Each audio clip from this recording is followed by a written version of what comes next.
Radhe Radhe friends, কেমন আছেন আপনারা? আশা করি সবাই ভালো আছেন, সুস্থ আছেন। আমি রূপা এসে পড়লাম আবার নতুন একটি ব্লগ নিয়ে। আপনাদের সবাইকে আমার চ্যানেল আমার সোনার সংসারে স্বাগত। ফ্রেন্ডস, আজ সিমগুটির ডাল করব। আমরা সবাই সিমগুটির ডাল খেতে অনেক ভালোবাসি।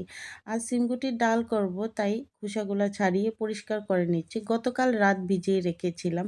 আর এই যে খোসাগুলো আমি কিন্তু ফেলবো না, এগুলো আমি গাছের নিচে দিয়ে দিব। গাছের নিচে দিলে অনেক ভালো হয়। আজ অনন্ত ঠাকুরসভা দিচ্ছে। আজ আমার কাজ করতে করতে এত দেরি হয়ে গেল।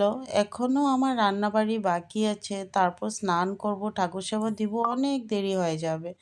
তো অনন্ত বলছে যে মা, তোমার তো অনেক দেরি হয়ে যাবে, আমি দিয়ে দিই ঠাকুরসভা। আমি বলছি তবে দিয়ে দাও তুমি। তাই ও ঠাকুরসভা দিচ্ছে। ও খেলাধুলা করে এসে পড়েছে, এসে স্নান করে এখন ঢুকেছে ঠাকুর ঘরে। মাঝে মাঝে ও স্কুল বন্ধ থাকলে দিয়ে দেয় ঠাকুরসভা। আর ও ভালো করে ঠাকুরসভা দিতে পারে। এখন আমি ওকে ভালো করে শিখিয়ে দিয়েছি কেমন করে ঠাকুরসভা দিতে হয়। তো ও অনেক সুন্দর করে দিতে পারে। আমার তো ১-১.৫ ঘন্টা লাগে দুপুরবেলা ঠাকুরসভা দিতে, কিন্তু ওর তো আরও বেশি টাইম লাগে। ও খুব আস্তে আস্তে করে অনেক সুন্দর করে ঠাকুরসভা দেয়।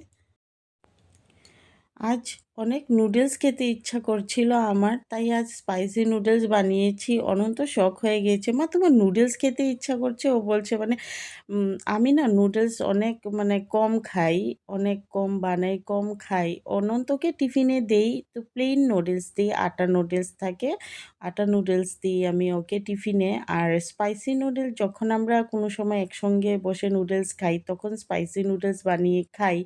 তা আমি আমি অনেক কম খাই আরকি নুডলস। আমার এত একটা পছন্দ না। তো খুব কম খাই। তবে জানি না আজ সন্ধ্যাবেলায় আমার এত নুডলস খেতে ইচ্ছা করছে, তাই আমি গিয়ে স্পাইসি নুডলস বানিয়েছি। আমি আর অনন্ত মিলে ৩ প্যাকেট নুডলস খাচ্ছি আমরা। তো অনেক স্পাইসিও, এত ভালো লাগছে খেতে।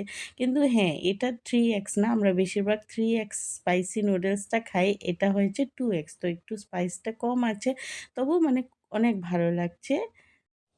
গুড মর্নিং ফ্রেন্ডস, আজ ব্রেকফাস্টে বানিয়েছি ছোলা আর পরোটা, প্লেন পরোটা করেছি। অনন্ত আর অনন্তর বাবার ব্রেকফাস্ট করা শেষ হয়ে গিয়েছে। অনন্তর বাবা এখন যাবে বাজারে আর অনন্ত যাবে আর্ট ক্লাসে। আর আমি এখন ব্রেকফাস্ট করছি। ব্রেকফাস্ট করে আমার কাজকর্ম শুরু করব। রান্নাঘরে আস্তে আস্তে হয়ে গেল দেরি। ঘরের সমস্ত কাজ শেষ করে তারপর এসেছি রান্নাঘরে রান্না করতে। তো ফ্রেন্ডস, আজ রান্না করব আলু ফুলকপি দিয়ে মাছের ঝোল। আর অনন্ত যেহেতু মাছ খায় না, ওর জন্য নিরামিষ আলু ফুলকপি তরকারি।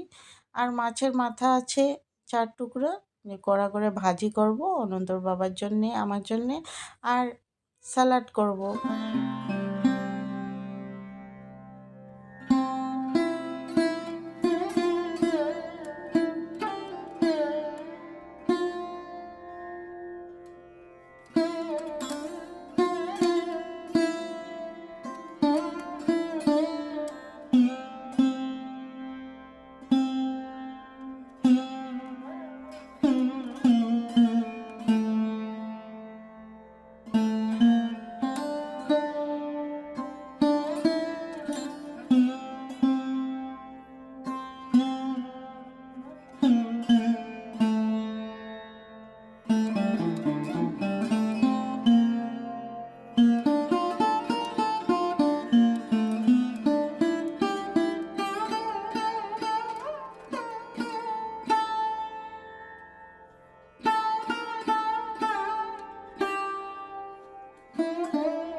গেল, রান্নাবাড়ি শেষ, রান্নাঘরও পরিষ্কার করে নিয়েছি, বাসন সব ধুয়ে নিয়েছি।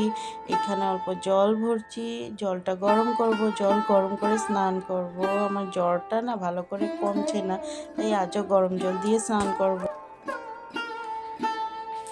জলটা গরম হতে হতে একটু বাইরে গিয়ে গাছগুলো দেখবো। আমার যে একটা মানে কয়েকবার গিয়ে গিয়ে আমি খালি গার্ডেনে দেখি ওই যে ছোট ছোট প্লান্টসগুলো যে লাগাচ্ছি আমি, তো মানে অনেক ভালো লাগে, কবে বড় হবে, ফুল ফুটবে মানে। আর একটা ডাল লাগিয়েছিলাম, কলি দিয়ে দিয়েছে, সকালে দেখেছি। তো মানে আমার খুব ভালো লাগে এসব করতে, প্লান্টেশন গার্ডেনিং করতে খুব ভালো লাগে। তাই মানে এখন একটু গিয়ে বাইরে দেখবো। আমার না 4টা সাবস্ক্রাইবার আবার কমে গিয়েছে, ওই যে বাড়িতে গিয়ে যে ব্লগ করেছিলাম, তো বস্তি বাড়ির জিনিস সবাই দেখতে ভালোবাসে, তো তো মানে 4-5টা সাবস্ক্রাইবার বেড়েছিল, এখন আবার ঘরে এসেছি কমে গিয়েছে। তো আমি একজন হাউসওয়াইফ, আর কি দেখাবো বলুন তো, আমি এই যে ঘরের কাজকর্ম এইসবই দেখাবো, তো মানে সবাই ভালো পায় না আর কি সব দেখতে। তবে কিছু না, কি করব, আমার তো এগুলোই ডিউটি, আমি এগুলোই দেখাতে হবে। তো এখন গিয়ে বাইরে দেখি আমার প্লান্টসগুলো। এই দেখুন ফুল, আজ ফুল পাড়া হয়নি, এখন আমি স্নান করে ঠাকুর দিব, এখন পারবো ফুল।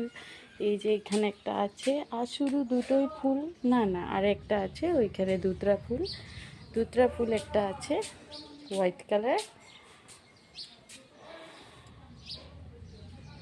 তো ওই যে গাছ একটা লাগিয়েছিলাম, মানে ডাল লাগিয়েছিলাম জবা ফুল গাছের, এই দেখুন এই যে কলি দিয়ে দিয়েছে, দেখেছেন তো, কলি দিয়েছে। এখানে একটা আছে, তো কী কালার হবে আমি ভুলে গিয়েছি, এটা কী কালারে লাগিয়েছি আমি। এই যে পাতাগুলোতে যে ছাই দেওয়া হয়েছে, আমি বলেছিলাম না আপনাদেরকে, ওই যে ক্রিসমাস নিউ ইয়ারে যে আমি আগুন জ্বালিয়েছিলাম, সব ছাইগুলো আমি উঠিয়ে রেখে দিয়েছিলাম, এখন কদিন পর পর আমি এই ছাইগুলো গাছে দিই, এই গাছেও দেওয়া হয়েছে দেখুন। তো ছাই দিলে কি হয় ফ্রেন্ডস, এই যে পোকা টোকা ধরবে না আর কি। তো সব গাছে ছাই দেওয়া হয়েছে, ছাই দিলে পোকা ধরে না। আপনারাও যদি বাড়িতে ছাই থাকে তো ছাই সবসময় দিবেন, ছাই দিলে কিন্তু পোকা টোকা ধরে না। এইখানে একটা জবা ফুল গাছ আছে, এই দেখুন একটা জবা ফুল গাছে, এই যে এটা আমি লাগিয়েছি, কিন্তু এইটা এই ফুলটা না আপনারা দেখতে পাচ্ছেন কি না, এই যে এই গাছটা, এই ডালটা, তো এইটা বেঁচে গিয়েছে। তো তো ফ্রেন্ডস এই যে এইটা অরেঞ্জ কালার হবে জবা ফুল, অরেঞ্জ কালার জবা ফুল হবে। আশা করছি আপনাদের ব্লগটা ভালো লেগেছে, ভালো লাগলে অবশ্যই লাইক শেয়ার কমেন্ট করবেন ফ্রেন্ডস, আমার চ্যানেলটা প্লিজ করে সাবস্ক্রাইব করে দিবেন।